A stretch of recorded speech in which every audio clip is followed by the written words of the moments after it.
Hey, Williamson County. This is Leigh Ann with the Republican Party, and I am joined by my illustrious co-hosts, Peg and Elliott, both members of our board, and we are the Williamson Watchers watching out for you. So today we have an issue that we want to discuss that might not seem local, but believe it or not, it is local. So I'm going to go ahead and let Peg get us started today. We are talking about immigration. And that is a topic actually that's near and dear to my heart because my family are all immigrants. My dad was born in the Soviet Union.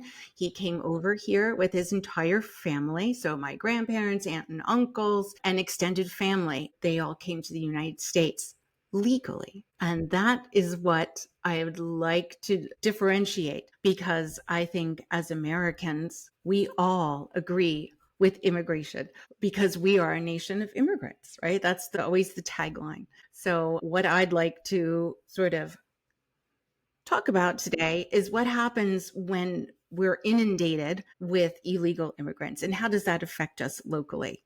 3,000 illegal immigrants came into Tennessee from October to December 2024. And you might say, well, it's Tennessee, it's a big state, but it really has impacted us locally. So I don't know if you remember this horrible event where there was a illegal immigrant alien who was a soccer coach who molested boys. What happens nationally, happens statewide, happens in Williamson County. You have to look at the complete picture end to end and understand that while it may seem like a simple issue of someone enters the country illegally, they don't go through the process that we have. And there's a reason we have that process so that we don't overwhelm our healthcare systems, our school systems, and others. There was a traffic stop that was in the news recently, and I'm going to share that about human trafficking. Was subsequently deported, and it became a huge issue because there were so many Democrats that went to the El Salvador jail that he was deported to.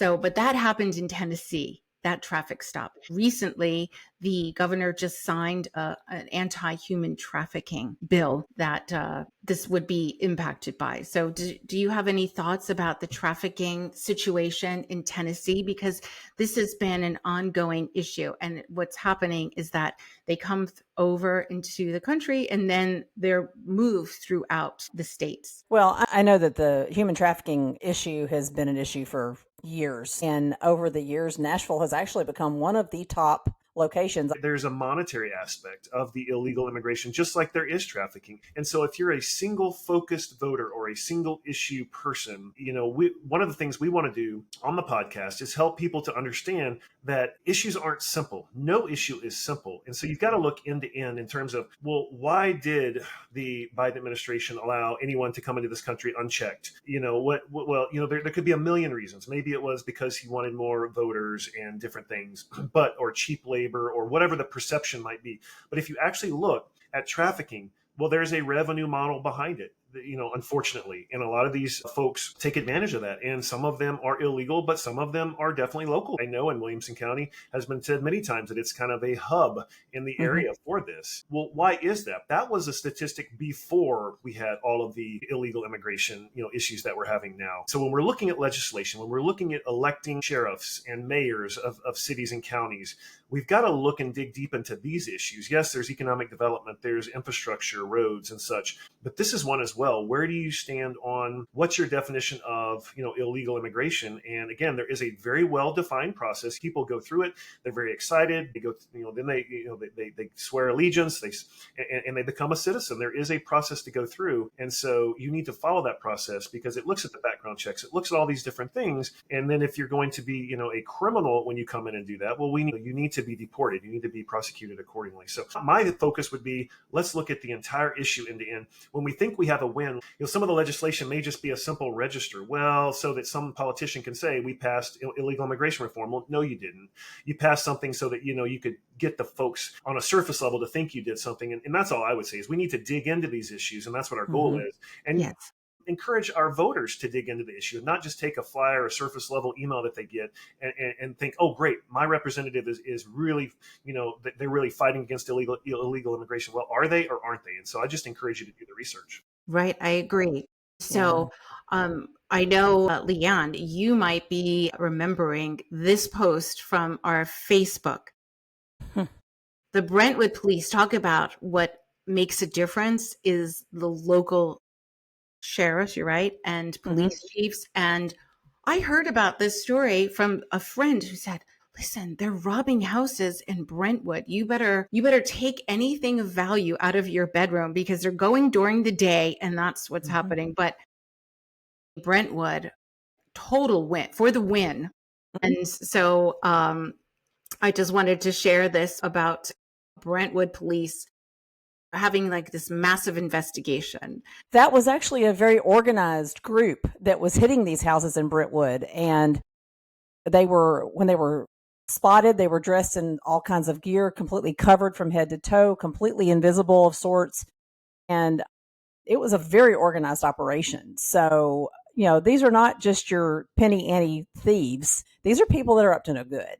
Now, Elliott, when you were talking, I really was thinking about, as conservatives, where should we stand on this kind of thing? Because as conservatives, we believe in the sanctity of human life. So when we, if we're going to take that stand and believe that, especially because it's a biblical truth, we've got to put our money where our mouth is, and we got to be consistent with that. But it's not about valuing or devaluing somebody's life. It's about keeping the rules in place and we have borders in this country for a reason. When you have a property line, if you're going to put a fence, if you're going to build a house, first thing the fence company is going to do is ask you if you have a survey. Chances are they're going to want a survey because they don't want to put it on the property line or they don't want to put it on your neighbor's property line. Why? Because you've got boundaries. There are legal boundaries for the property that you own.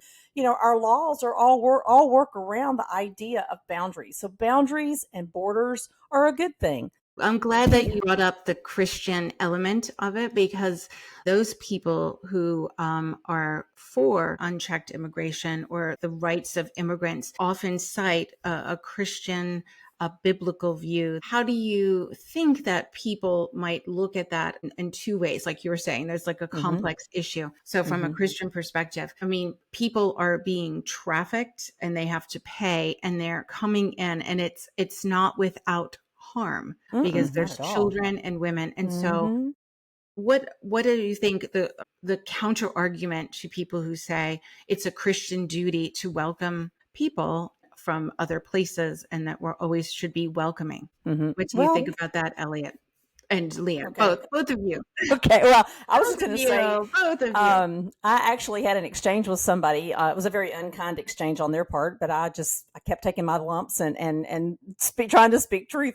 But I made the statement that borders are biblical, and it became very clear very quickly that the person was not a believer or a believer in the Bible because they called it fairy tales. But God created boundaries when He created the nation of Israel. He created boundaries, and I won't go into the details of that, but it's in there. So borders are a biblical idea. Yeah, if you take the Bible, you have to take the whole thing. You can't take the Old Testament or the New Testament. You can't cherry pick. You got to take it all as one book because it is one complete story from beginning to end. So that's my sermon for the day. But, when we have programs in place here in America with our government, we are citizens, and that means co-operators of the country.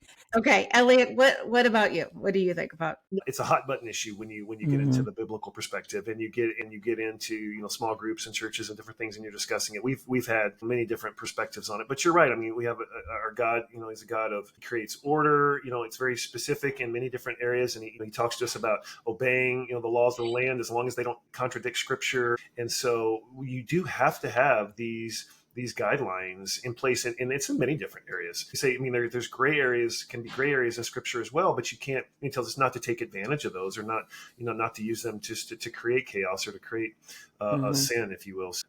It can be done in a loving way, and some people say, well, you're ripping away parents from kids and different things, and there's no easy answer to that except for there is a process, a defined process that you can go through to become. I have family members that have gone through the process, gone through the paperwork, gone through the classes, and become, U.S. citizens. It can, in that process, should be respected, because again, it overruns all of our systems. It overruns our healthcare system. It overruns our school system, and then no one's getting good service. From a healthcare perspective or an education perspective, it is definitely a hot button issue that does divide. It even divides families in terms of just debating it. But I think it just comes back to there's an established law. It's worked for many years. You can argue whether it's worked or not, but it's there for the reason of helping protect us from these crimes. Are all immigrants criminals? No, of course not. No, not at all. But again, there's got to be the system in place for that. So I think that we're trying to play catch up now, and it's always the extreme ends of, oh my goodness, look, you're tearing these kids away from their parents, or you're tearing parents away. They've been here for 20 years. Well, unfortunately, they've been here illegally for 20 years. And so how do you address those kind of things? I did want to say that the Tennessee House and Senate did try to pass some bills related to immigration with very limited success. So I was going to go ahead and put up on the screen some of the pluses and minuses that happened with immigration. I can also share some statistics that you may not have there. Gino Balso's bill allowed counties to charge illegal immigrants or illegal migrants a fee to go to public schools. And the big fight was it against the Supreme Court?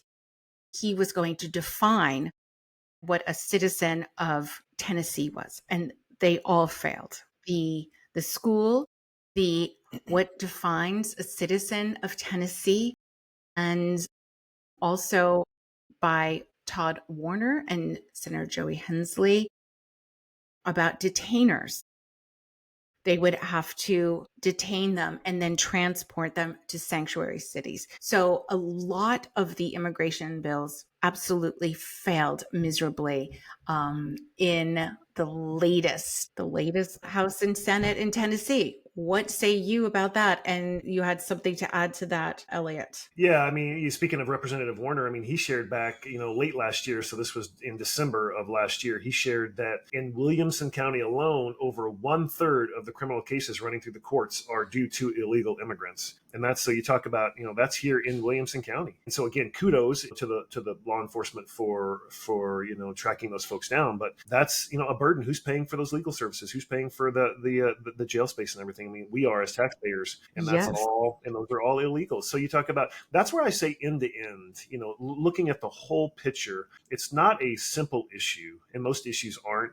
And I think we hear sound bites, we hear social media, we hear, somebody that wants to just put a flashy, catchy headline to get clicks or views. We need to force ourselves, looking at myself as well, to dig into the issues and make sure we get the facts straight, and understand we all have biases, but so try to put those aside as much as we can and just gather the facts as we're sharing with you here, actual facts, links, articles, to educate yourself on these issues, because they are very important. One of the things that I learned in our research to discuss this issue today was that Williamson County actually participates in a program called the 2G program, and it is a partnership between U.S. Immigration and Customs Enforcement, ICE, and state and local law officials. And there's 3 different agreements. Williamson County has an agreement with the jail enforcement model. And in the jail enforcement model, actually, the officers will screen individuals that are already in custody to determine their immigration status. And if they determine that they are actually not here legally, then at that point they have the option, or they have the responsibility, but they have their deputized officers to be able to interview the individuals, check their immigration databases, issue the detainers, and then transfer them into ICE custody. So that's something that our Williamson County Sheriff's Department has the power. I hate to use that word because like we're trying to arm wrestle anybody, but has the authority, as a better word, has the authority to do, starting with the jails. And so all of those, 1/3 of the people you say that are in our criminal justice system in Williamson County now are part of that. With the authorities being a part of that program, they can go through and check all those people and eventually find out the stories, get the backgrounds through the interviews, and kindly escort them back to their home country and give them the opportunity to come back through the right way. If you give your kids something for free, they're not going to take care of it But if they have to get a job and earn the money and go buy it themselves, they take better care of it. So when people have to get to come into our country and they have to go through that process and they have to understand things about our country and have to pass a test, if you will, they appreciate what they're becoming a part of because they're a part of something bigger than themselves and a country that's like no other. Yeah. So absolutely. What has been in the news is what's going on in Nashville with the Nashville mayor. So ICE came in. They started, I guess, a task force and an operation where they were stopping people and arresting those who were here illegally. And evidently, the mayor has been against this and has actually taken steps to dox, meaning tell who these ICE agents are, which is very dangerous for any law enforcement to have this being public. Again, they say all politics is local. Those citizens that elected those representatives, hopefully need to hold them accountable. Definitely not a single issue voter myself, but at the end of the day, they're breaking the law, and so they need to be held accountable for that and be investigated. And leaders like that are held to a higher standard, and there was nothing professional or respectful about anything that I just saw. They're interfering with federal business, actually. Yeah. So, yeah. Yeah. Right. And finally, I'll share with you one last little video clip when Andy Ogles called out the mayor of Nashville, Freddie O'Connell. This was some of the reaction of people who were at the protest. It kind of got a little squirrely, I would say. So I'd like to share with you. They are banging on the windows and saying that they didn't want Rep. Andy Ogles to be speaking about this topic and calling out the mayor. So what's your reaction to that? I don't know that I can even put words to it. I know we have a right as Americans to peaceful protest, but that didn't seem peaceful. It seemed a little dangerous and threatening. I don't know. I still don't understand what it accomplishes other than stirring the pot. Don't spend your time doing something that's going to be resourceful and helpful and be part of fixing the problem and have a conversation rather than beating on somebody's window and calling them names. I couldn't agree more, Leigh Ann. It's the same exact thing. We've got First Amendment. We've got the ability to make phone calls to those reps, write letters, send emails, hold your own peaceful rally where you're speaking what you believe is truth or the reasons you're upset about it. But you're exactly right. We've got to do that in a respectful way. We should be able to have respectful conversations, and we're going to disagree with folks. And at the end of the day, we may shake hands and walk away and say we're going to agree to disagree. But come with solutions, come with facts, and the name calling and the violence. That's not that doesn't accomplish anything. And so I would hope that those individuals would see they can accomplish much more if they have a civil conversation, and they can, I'm sure, probably even ask for a sit-down meeting with some of their representatives. They should be able to. That's why we elect them to represent us. And at the end, your representative may not change how they feel on something, but at least you will hopefully feel heard and that they actually will listen. And that doesn't, it's just for clicks. It's for views. It's because they see other people do it and they feel they get their 15 seconds of fame. And that's unfortunate. So the last topic I'd like to talk about is an organization called Tennessee Immigrant and Refugee Rights Coalition. And this is sort of like the Doge for this local group. Their revenue in 2023 was $4.65 million, and their assets $5.7 million. So what's happening here, I do believe, is that you have all these multiple NGOs and a massive amount of money pouring in for these refugee programs. The numbers are astounding, how much money comes into it. So I was pretty shocked about that. And now they also took federal funds for COVID funds and sort of misappropriated. So the story just keeps getting bigger and bigger and bigger. They're using literally taxpayer money to aid people who are here illegally. What's your reaction?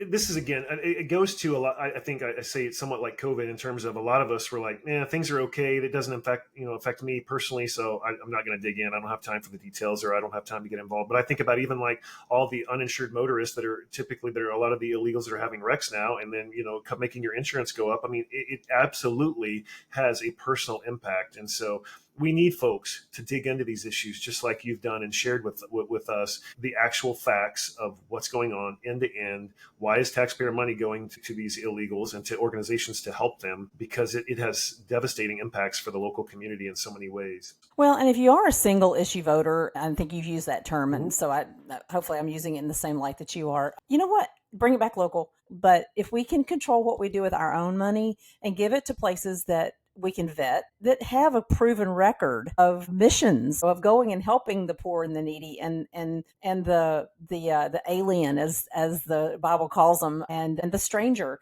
There's so many other places that we could send our money if that really is an issue, a very specific issue. And you want to kind of take the government out of it. You can serve, you can give in your local churches and you can designate. You don't have to just give to a church and hope it goes to the right place. You can designate gifts to churches. That's just, if that's down your alley, that's just another suggestion where my heart would be. Absolutely. So my call to action would be for folks that are seeing this to get involved, to join the Williamson County Republican Party, to join one of our committees to help us out making, in these efforts to get out the vote, to get people to run for office that will help us to continue to enforce the laws. So with that, I want to just give you guys a real quick update on everything going on in June. We've got 4 or 5 different events happening that we're a part of this next month. Become a part of the party today.